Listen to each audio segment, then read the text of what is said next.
Salut à tous. Aujourd'hui, aujourd'hui, je vais vous présenter le tout premier robot qui est entré, ce qui à l'époque n'était pas une collection, mais ce qui était mon tout premier jouet. Alors peut-être pas mon tout premier jouet, mais parce que j'ai dû avoir d'autres trucs avant, dont je me souviens pas, des trucs de gosse, enfin de bébé quoi. Mais ça, c'est le tout premier robot que j'ai eu, que j'ai gardé, et il s'agit de, je vais vous montrer ça. Donc il s'agit de cette voiture.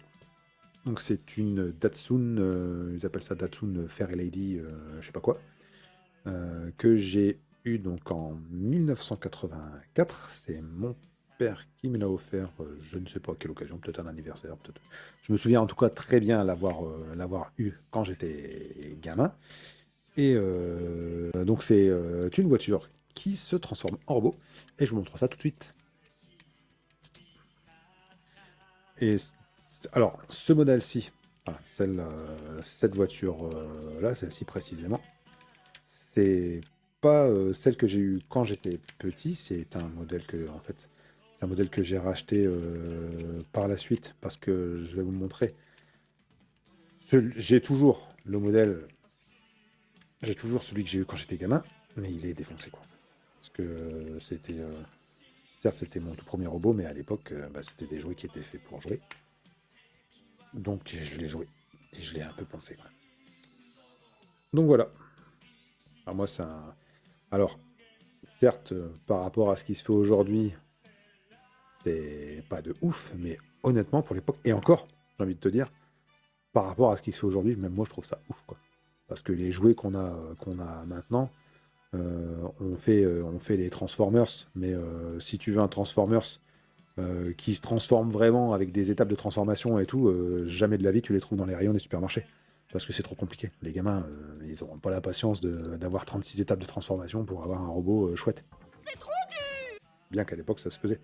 C'était pas aussi complexe que ce qu'on peut faire aujourd'hui, mais on faisait des trucs super cool. Et ça, en l'occurrence, c'est super cool. Enfin, moi, je trouve ça super cool. Et donc, je vais vous montrer celui que j'ai toujours dans ma collection, qui est le mien du mien, celui que j'ai eu quand j'étais gosse.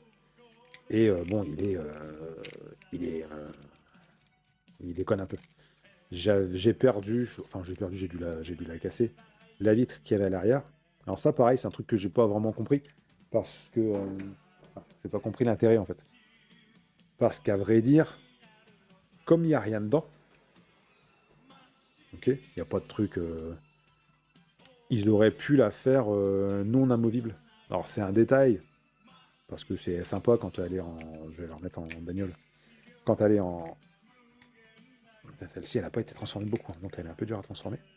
Mais quand elle est en voiture, comme dedans, il n'y a pas, genre, il n'y a pas des bagages ou il n'y a pas un truc spécifique. Enfin, si, s'il l'avait fait, donc voilà, ça ressemble à ça. Donc si ça avait été fixe, ça aurait évité à tous les gosses qu'on était à l'époque de la péter ou de la perdre.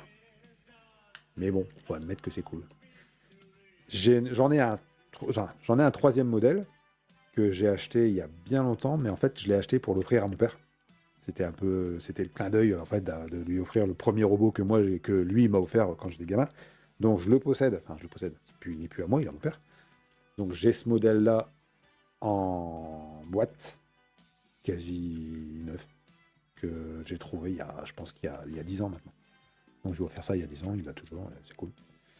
Donc voilà, le premier jouet qui est rentré dans ma collection en 1984. Et je vous dis bah bientôt pour un prochain jouet. Ciao, ciao.